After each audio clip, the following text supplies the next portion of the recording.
आज का हमारा टॉपिक है operator overloading. Operator overloading name से भी पता चल रहा है कि हम कोई ना कोई ऑपरेटर यूज कर रहे हैं। जैसे हमारे पास प्लस का ऑपरेटर होता है, माइनस का, सब्ट्रैक्शन वगैरह, multiplication, division, percentage, equal, assigning के ऑपरेटर, कंपैरिजन के ऑपरेटर, बहुत सारे ऑपरेटर्स हमारे पास हो सकते हैं। ऑपरेटर को हम ओवरलोड करते हैं कि एक ही ऑपरेटर एक ही जगह पर यूज कर रहे हैं लेकिन उसके साथ डिफरेंट ऑपरेशंस किए जा रहे हैं। जैसे हम फंक्शन ओवरलोड देख रहे थे, फंक्शन का एक ही नेम होता था और हम उसके साथ डिफरेंट बिहेवियर उसके साथ परफॉर्म करवा रहे होते थे। उसके पैरामीटर्स चेंज कर रहे थे, कभी उसकी वैल्यूज चेंज कर रहे थे। जहां भी हमें जिस किस्म की चीज उसमें से जरूरत पड़ रही थी उसका नया फंक्शन बनाकर हम उसको कॉल करके चीजों को यूज कर रहे थे। ऑपरेटर ओवरलोडिंग का भी वही कॉन्सेप्ट है। हमारे पास कोड, हमारे वैल्यू सब कुछ सेम होता है। हम सिर्फ एक ऑपरेटर चेंज करते हैं और हमारा सिस्टम खुद ब खुद चेंज होना शुरू हो जाता है और हमारे पास नए रिजल्ट, नए परफॉर्मेंस आना शुरू हो जाती है।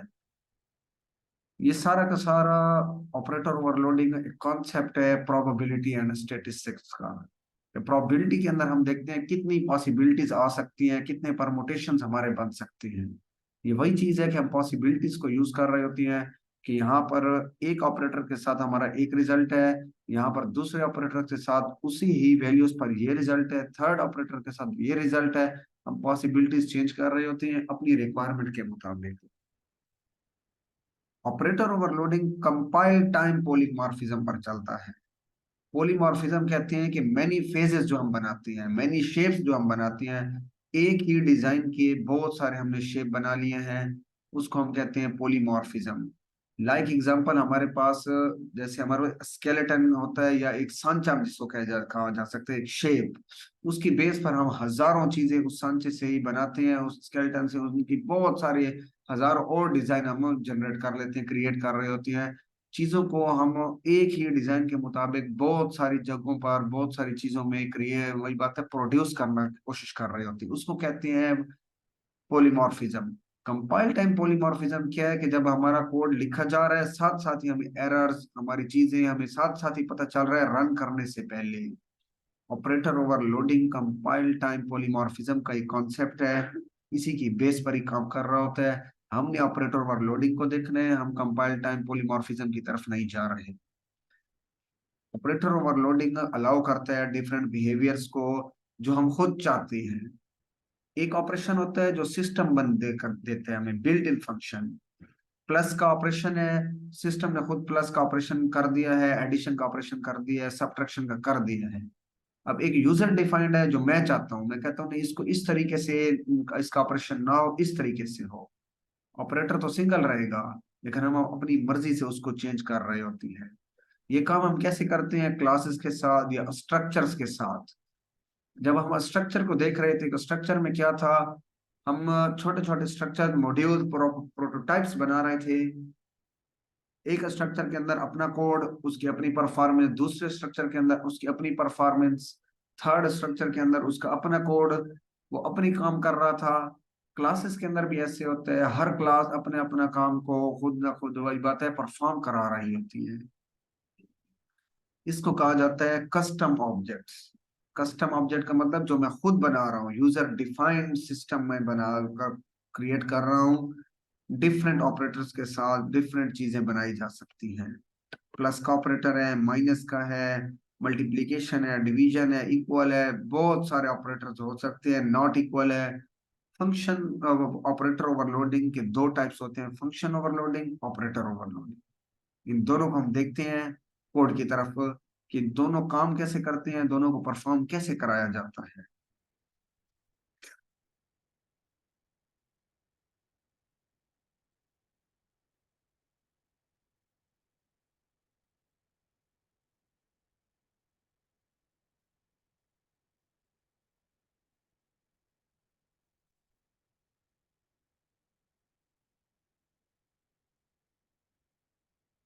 ये हमारे पास एक सिंपल छोटा सा प्रोग्राम है ऑपरेटर ओवरलोडिंग का। मैंने एक छोटा सा प्रोग्राम बनाया है, इसकी बेस पर ही हम unary operators, binary operators, type casting, increment operator, decrement operators को स्टडी करेंगे, उन्हें देखेंगे। मेरे पास एक क्लास है मार्क्स की, एक सिंपल क्लास है मार्क्स की और प्राइवेट है। क्योंकि इसके साथ कोई पब्लिक प्राइवेट कुछ भी नहीं लिखा हुआ, तो बाय डिफॉल्ट ये प्राइवेट है। इसके अंदर मैंने दो वेरिएबल डिक्लेयर किए हैं, सब्जेक्ट वन, सब्जेक्ट टू। अब इन सब्जेक्ट्स के मार्क्स हमने एंटर भी कराने हैं, फिर से इन्हें कोई ना कोई एडिशन सब्ट्रैक्शन इसके ऊपर कोई ना कोई ऑपरेशन भी परफॉर्म कराना है। इसी तरीके से हम डिफरेंट ऑपरेशन इसके साथ कराएंगे और देखेंगे ये कैसे कैसे होती है। अब इन दोनों को हम डायरेक्ट एक्सेस नहीं कर सकते, तो उसके लिए मैंने पब्लिक का कीवर्ड यूज किया है और मार्क्स का कंस्ट्रक्टर मैंने क्रिएट कर दिया है। एक बाय डिफॉल्ट कंस्ट्रक्टर बनाया है क्योंकि इन दोनों को मैंने जीरो वैल्यू असाइन कर दिया है। अगर मैं जीरो वैल्यू असाइन नहीं करता, सिस्टम पर कोई ना कोई भी इफेक्ट नहीं आएगा, लेकिन सिस्टम इन दोनों मेरे वेरिएबल्स को, इनकी मेमोरी तो एलोकेट हो गई है, वहां पर गार्बेज वैल्यू सिस्टम भेज सकता है। इसलिए मैंने इन्हें जीरो पहले से ही वैल्यू असाइन कर दिया है। हम इस जगह पर भी डायरेक्ट जीरो वैल्यू दे सकते थे, कोई इशू नहीं है।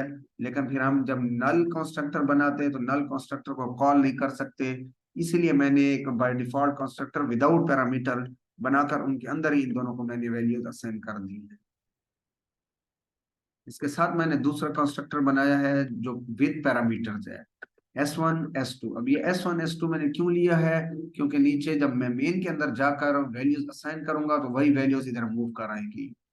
S1 S2 वही वैल्यू किसको मिल रही है, सब्जेक्ट वन सब्जेक्ट टू। यहाँ एक फंक्शन बनाया है डिस्प्ले का, सब्जेक्ट वन सब्जेक्ट टू को यहाँ पर सी आउट ऑनली डिस्प्ले ने क्या कराना है, चीजों को प्रिंट कराना है। अब आते हैं अपने मेन की तरफ। ये जो चीज कमेंट है इसे अभी छोड़ दें।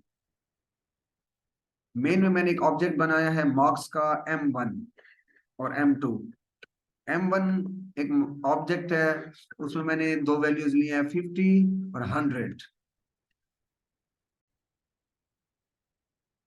दूसरा हमारे पास ऑब्जेक्ट है M2। अब डायरेक्ट यहाँ M1 M2 दो ऑब्जेक्ट भी पास कर सकते हैं जैसे हम पीछे करते आए हैं, और यहाँ हम M1 और M2 को अलग अलग वैल्यू भी असाइन कर सकते हैं। M1 M2 दो ऑब्जेक्ट मैंने लिए हैं, इन दोनों के अंदर मैंने वैल्यूज भी ली हैं, दो दो वैल्यूज ली हैं 50 100 25 और 50। Subject one subject two, subject one subject two, दो ऑब्जेक्ट हैं। लाइक एग्जांपल दो स्टूडेंट्स हैं, उनका सब्जेक्ट वन के मार्क्स सब्जेक्ट टू के मार्क्स, सब्जेक्ट वन के मार्क्स सब्जेक्ट टू के मार्क्स। और अब मैंने इन दोनों को M1 M2 दोनों को ऐड करवाना है। अब ऐड जब M1 को और M2 को कराऊंगा तो सबसे बड़ा प्रॉब्लम ये है, M1 50 को लेगा या 100 को लेगा, और M2 25 को लेगा या 50 को लेगा। क्योंकि M1 अगर 50 प्लस 25 करता है और 100 प्लस 50 करता है, तो M3 तो एक ही वेरिएबल है हमारे पास।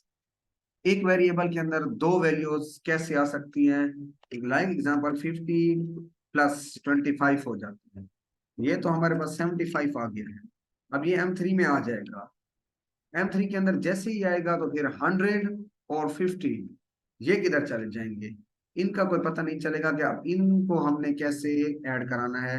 100 प्लस 50, अब हम इन्हें 150 जो आ रहा है, अगर ये इसमें आ जाता है M3 के अंदर तो फिर ये ओवरराइट हो जाएगा, क्योंकि वेरिएबल एक है, उसके अंदर हम दो नंबर्स को असाइन कराकर ऑपरेशन करवा रहे हैं। इसके लिए हम यूज करते हैं operator overloading.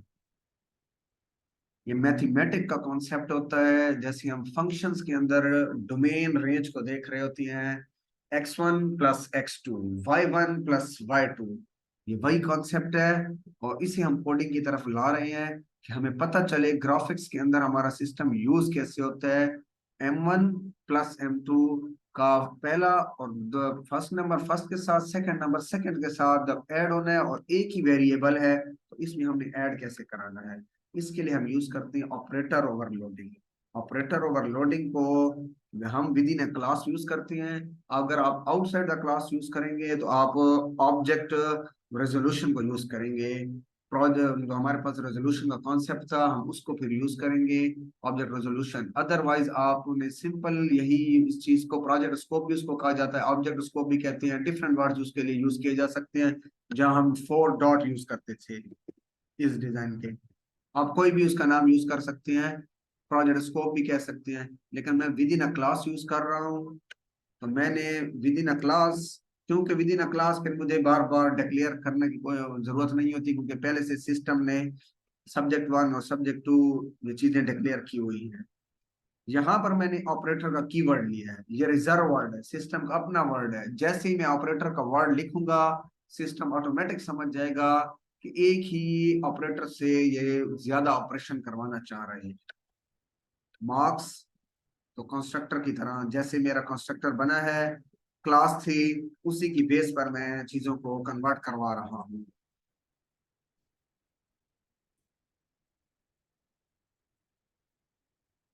Marks operator, marks मेरे पास क्या है, कंस्ट्रक्टर है, ऑपरेटर एक कीवर्ड मैंने ले लिया है। प्लस का, यहाँ आप माइनस भी यूज कर सकते हैं, आगे हम देखेंगे प्लस भी यूज हो रहा है, माइनस भी यूज हो रहा है, मल्टीप्लीकेशन एक ही के अंदर यूज हो रहे हैं सारी चीजें।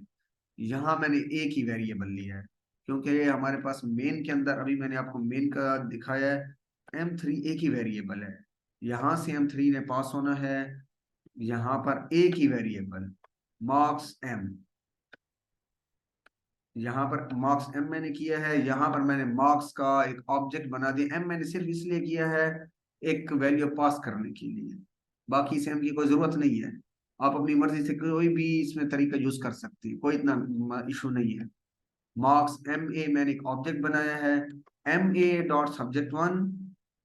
अब ये क्या है, एम ए के जरिए हम सब्जेक्ट वन को कॉल कर रहे हैं, subject one plus M dot subject one, ये 50 + 25 इसकी तरफ मूव हुआ है। M2 dot subject two, sorry MA dot subject two plus sub two, ये सब्जेक्ट टू है, 100 + 50। एक जो हमारे पास ये आ रहा है ये पहले वाले के लिए है, इसके लिए Y1 like example. Subject two M dot subject two जो आ रहा है ये इसके लिए है। हम क्या कर रहे हैं, जो सब्जेक्ट वन ले रहे हैं ये एम ए के साथ, और सब्जेक्ट टू ले रहे हैं इस एम के साथ। इसको कहा जाता है ऑपरेटर ओवरलोडिंग। थोड़ी सी कंफ्यूजिंग चीज है, कोशिश करें इसको शॉर्ट ड्राई रन लाजमी करें, आपको फिर क्लियर होगा कि हम ऑपरेटर का कीवर्ड यूज कर रहे थे, मार्क्स ऑपरेटर। जैसे ही मैं ऑपरेटर का कीवर्ड यूज करूंगा वहीं से ही सिस्टम समझ जाएगा कि एक ही ऑपरेटर के ऊपर डबल ऑपरेशन करवाना चाह रहे हैं, और सिस्टम उसको खुद ब खुद कन्वर्ट करना शुरू कर देगा। सिस्टम की अपनी लाइब्रेरी है, हमें नहीं करना पड़ता, सिस्टम खुद जेसन के जरिए एक लाइब्रेरी को कॉल करके हमारे कोड के साथ कन्वर्ट करा रहा है, चीजों को खुद ब खुद सिंक्रोनाइज करवा रहा है।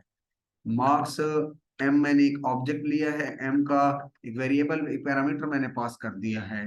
मार्क्स एम ए, ये एक ऑब्जेक्ट बनाया, एम ए के से जैसे ही मैंने कॉल की तो सब्जेक्ट वन और सब्जेक्ट टू ये दोनों मेरे पास आ गए, इन दोनों को मैंने ऐड कराया, और इस डिस्प्ले के फंक्शन को वैसे भी थर्ड नंबर पर है M3 डॉट डिस्प्ले, यहाँ पर दोनों ऐड हो रहे हैं, M1 + M2।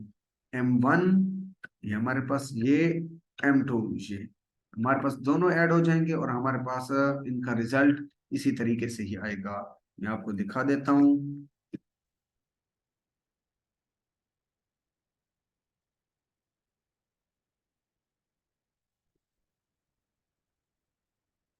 ये हमारे पास रिजल्ट आ गया है कंसोल के ऊपर, 75 150। ये हमारे पास क्या है, इन दोनों को ऐड कर दिया गया है। M1 M2 जो हमारे पास आ रहा था सब्जेक्ट वन और सब्जेक्ट टू के हवाले से, इन दोनों को हमने ऐड कर दिया है। एक ही ऑपरेटर के ऊपर हमने दोनों को ऐड कराया है। ये मैथमेटिक्स का कॉन्सेप्ट, जैसे x1 + x2, y1 + y2, ये बिल्कुल एज इट इज वही चीज है। M1 + M2 का पहला हमारे पास जो हमारे पास वैल्यूज आ रहे हैं, और M2 की जो दो वैल्यूज आ रही हैं। Thank you.